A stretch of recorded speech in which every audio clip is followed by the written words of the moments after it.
Hello friends, আজকে আমরা আলোচনা করব ইউজেস অফ শুড অর্থাৎ শুডের দ্বিতীয় ক্লাসটি আজকে আমরা আলোচনা করব। এর পূর্বে আমরা শুডের আরেকটি ক্লাস নিয়ে আলোচনা করেছি। যারা আমাদের 1 নাম্বার ক্লাসটি দেখেননি, ওই ক্লাসটি দেখে তারপর এই ক্লাসটি দেখার জন্য আপনাদেরকে আমন্ত্রণ জানানো হলো। অর্থাৎ আমরা প্রথম ক্লাসে দেখিয়েছিলাম শুড প্লাস ভার্বের এবং এরপর অবজেক্ট, অর্থাৎ শুড বি ওয়ান অবজেক্ট, এভাবে দেখিয়েছিলাম। দ্বিতীয় ক্লাসে আমরা এখন আলোচনা করব শুড বি কখন হয়, শুড বি এর পর নাউন, অ্যাডজেক্টিভ বা বি3 ভার্বের পাস্ট পার্টিসিপল ফর্ম হলে কেমন অর্থ হয়, এই বিষয় নিয়ে আজকে আমরা আলোচনা করব। আজকের ভিডিওটি নেওয়া হয়েছে খান মেথড প্রকাশিত a complete book of written spoken and English grammar with Bengali meaning বইটি থেকে। এই বইটি সম্পূর্ণ ভিডিও লেকচার আলোকে তৈরি করা হয়েছে। এই বইয়ের প্রতিটি পৃষ্ঠার ভিডিও লেকচার প্রতিদিন আমাদের ইউটিউব ও ফেসবুকে আপলোড দেওয়া হচ্ছে। আমাদের ভিডিওগুলো প্রথম থেকে শেষ পর্যন্ত দেখতে থাকুন। ইনশাল্লাহ কেবল একবার দেখাতে যে কোনো টপিকস আপনি সারা জীবনের জন্য আপনার আয়ত্তে নিয়ে আসতে পারবেন। চলুন এখন আমরা দেখি শুডের দ্বিতীয় ক্লাসতে কি নিয়ে আলোচনা, অর্থাৎ শুড বি নাউন অ্যাডজেক্টিভ বি3 হলে কেমন অর্থ প্রকাশ করে। তাহলে আমি প্রথম ক্লাস সম্পর্কে একটু ধারণা দিই। আমাদের প্রথম ক্লাসে 4টা স্ট্রাকচার ছিল, অর্থাৎ উচিত, যেমন I should do the work, আমার কাজটি করা উচিত। 2 নম্বর স্ট্রাকচার ছিল করতে থাকা উচিত, সেক্ষেত্রে আমরা শুড বি বিফোর ইউজ করেছিলাম, যেমন I should be doing the work, আমার কাজটি করতে থাকা উচিত। 3 নম্বর স্ট্রাকচার ছিল আমাদের শুড হ্যাভ বি3, অর্থাৎ উচিত ছিল অর্থে, তাহলে I should have done the work, আমার কাজটি করা উচিত ছিল এবং আমার কাজটি করতে থাকা উচিত ছিল, সেক্ষেত্রে আমরা ইউজ করেছিলাম I should have been doing the work. অর্থাৎ এইটা সম্পর্কে বিস্তারিত আমরা প্রথম ক্লাসে আলোচনা করেছিলাম। তাহলে আজকে আমরা দেখব শুড বি নাউন অ্যাডজেক্টিভ বি3 কখন হয়, হলে কেমন অর্থ প্রকাশ করে।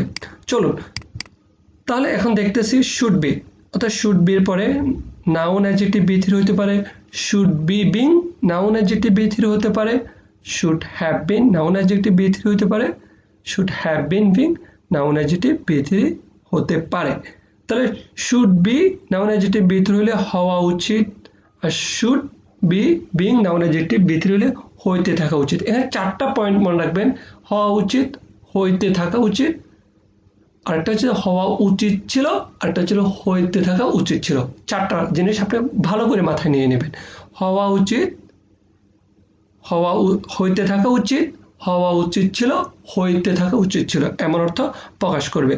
যেমন আমরা জানি বি অর্থ হওয়া, বি শব্দের অর্থ হওয়া, তাহলে ইউ শুড তোমার উচিত বি হওয়া, তাহলে ইউ শুড বি তোমার হওয়া উচিত, কি হওয়া উচিত, আ টিচার একজন শিক্ষক হওয়া তোমার উচিত।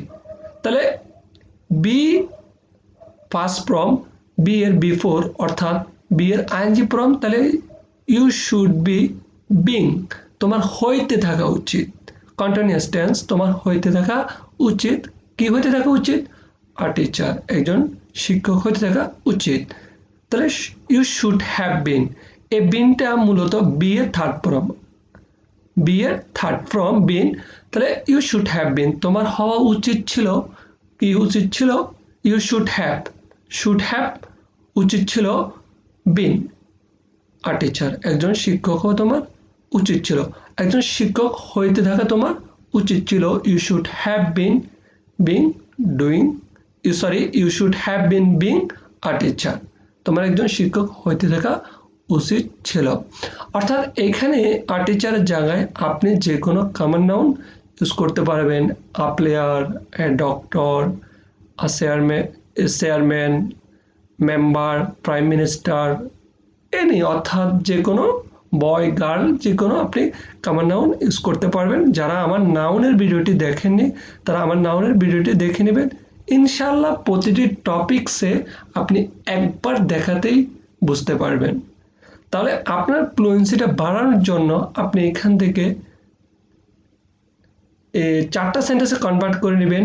প্রয়োজন ভেদে আপনি ইউ এর পরিবর্তে যে কোনো সাবজেক্ট ইউজ করুন, উই, হি, শি, আই, যে কোনো subject, your brother, your mother, his brother, your father, my brother, my sister, my cousin, যে কোনো সাবজেক্ট আপনি ইউজ করুন। তাহলে আপনার ফ্লুয়েন্সি বাড়ার জন্য আপনি 4টা সেন্টেন্সে কনভার্ট করবেন, অর্থাৎ হ্যাঁ বোধক থেকে না বোধক করে নেবেন, সিম্পল ইন্টারগেটিভ করবেন, সিম্পল নেগেটিভ ইন্টারগেটিভ করে নেবেন। যেমন আমি এখানে করে দেখাচ্ছি একটা।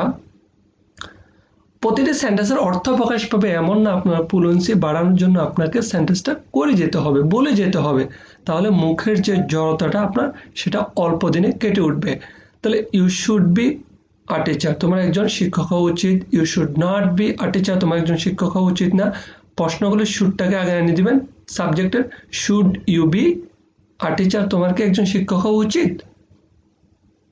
শুড ইউ, আবার নেগেটিভ প্রশ্নগুলো শুড নট ইউ বলতে পারেন, বা শুড ইউ নট এভাবেও বলতে পারেন। বি আ টিচার, তোমাকে একজন শিক্ষক হওয়া উচিত না। তাহলে একইভাবে আপনি এখান থেকে নেগেটিভ করার জন্য শুডের পরে নট, সিম্পল ইন্টারগেটিভ করার জন্য শুডের পূর্বে, সরি ইউ এর পূর্বে অর্থাৎ সাবজেক্টের পূর্বে শুড, এবং নেগেটিভ ইন্টারগেটিভ করার জন্য শুডেন্ট ইউ বলতে পারেন, বা শুড ইউ নট বি এভাবেও বলতে পারেন।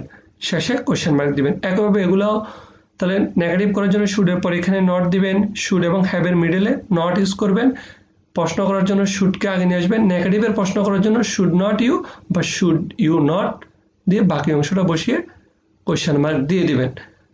এভাবে একইভাবে শুডের পর নট, শুডটাকে সামনে শুডেন্ট ইউ বলে আপনি এটাকেও ইন্টারগেটিভ করে নেবেন। এভাবে আপনি থেকে আপনি এখন আপনি টিচার পরিবর্তে ভিন্ন ভিন্ন আপনি কমন নাউন বসিয়ে হাজার হাজার সেন্টেন্স তৈরি করুন। তাহলে আমরা দেখলাম শুডের পর নাউনের ব্যবহার, অর্থাৎ শুড নাউন। এখন এখানে 4টা স্ট্রাকচারের জন্য 4টা উদাহরণ ছিল। তাহলে should be noun, should be noun পেলাম, should be being noun, should be being noun পেলাম, should have been noun, should have been noun পেলাম, should have been being noun, should have been being noun পেলাম। এখন আমরা দেখব সব 4টার সাথে adjective হলে কেমন অর্থ প্রকাশ করে, অর্থাৎ পূর্বের ন্যায় অর্থ প্রকাশ করবে। ইউ শুড বি এর অর্থ কি, আজ আপনি এতটুকু কনফার্ম করেন। You should be, you should be মানে আপনার হওয়া উচিত। কি হওয়া উচিত, আ টিচার হলে আ টিচার বলবেন, রিচ হলে রিচ বলবেন, ধনী হওয়া উচিত, গরিব হওয়া উচিত, লম্বা হওয়া উচিত, ভালো হওয়া উচিত। তাহলে you should be good before, আপনার আগের থেকে ভালো হওয়া উচিত। এভাবে আপনি যে কোনো এখানে রিচের পরিবর্তে আপনি এখানে যে কোনো অ্যাডজেক্টিভ অফ কোয়ালিটি ইউজ করতে পারবেন, অর্থাৎ রিচ, পোর, টল, শর্ট, সেলফিশ, লেজি, অ্যাক্টিভ, অর্থাৎ এভাবে যে কোনো আপনি অ্যাডজেক্টিভ অফ কোয়ালিটি ইউজ করতে পারবেন। আর প্রয়োজনে আমার অ্যাডজেক্টিভের ক্লাসটা দেখে নেবেন, তাহলে আরও বিস্তারিত ভালোভাবে বুঝতে পারবেন। তাহলে একইভাবে আপনার হইতে থাকা উচিত হলে শুড বি বিং রিচ, আর হওয়া উচিত ছিল শুড হ্যাভ বিন রিচ, আর হইতে থাকা উচিত ছিল হলে should have been being rich. Negative করার জন্য শুডের পরে নট দিবেন, প্রশ্ন করার জন্য শুডটাকে আগে নিয়ে যাবেন, এবং নেগেটিভের প্রশ্ন করার জন্য শুডেন্ট ইউ বলতে পারবেন, বা শুড ইউ নট বলতে পারবেন। বি হ্যাভ বিন এই অংশগুলো একই থাকবে, শেষে কোশ্চেন মার্ক দিয়ে দিবেন। এখন আমরা দেখব শুডের পর B3 হলে কেমন অর্থ প্রকাশ করে। তাহলে আমরা দেখলাম শুড নাউন, শুড অ্যাডজেক্টিভ। এখন দেখবো আমরা শুডের পর B3 অর্থাৎ ভার্বের পাস্ট পার্টিসিপাল ফর্ম হলে কেমন অর্থ প্রকাশ করে।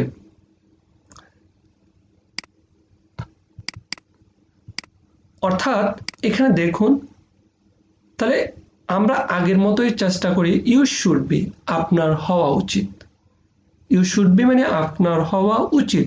আপনার কি হওয়া উচিত, এডুকেটেড শিক্ষিত হওয়া উচিত। তাহলে হইতে থাকা উচিত, you should be being educated, হওয়া উচিত ছিল শিক্ষিত হওয়া উচিত ছিল আপনার, you should have been educated, আপনার শিক্ষিত হইতে থাকা উচিত ছিল, you should have been being educated. একইভাবে আপনার তোমার ধনী হওয়া উচিত ছিল, তোমার ধনী হওয়া উচিত, তোমার ধনী হইতে থাকা উচিত, তোমার ধনী হওয়া উচিত ছিল, ধনী হইতে থাকা উচিত ছিল। এভাবে আপনি এগুলো করে নেবেন। অর্থাৎ প্রত্যেকটা সেন্টেন্সের অর্থ আসবে এমন না, আপনার ফ্লুয়েন্সি বাড়ানোর জন্য আপনাকে কাজ করে যেতে হবে। তাহলে আপনি অল্প দিনে মুখে না বেজে ইংলিশে ফ্লুয়েন্টলি কথা বলতে পারবেন। যারা আমাদের বইটি ও ভিডিও লেকচারগুলো সংগ্রহ করতে চান তারা আমাদের ফেসবুক ও ইউটিউবের ব্যাকগ্রাউন্ডে দেওয়া নাম্বারে যোগাযোগ করুন। আমরা বই এবং ভিডিও লেকচারগুলো স্বল্প মূল্যে বিতরণ করে থাকি। আজকের জন্য এতটুকু। পরবর্তীতে ক্লাস 3 দেখার জন্য আমন্ত্রণ জানিয়ে শেষ করলাম। সবাই ভালো থাকুন, সুস্থ থাকুন। আল্লাহ হাফেজ।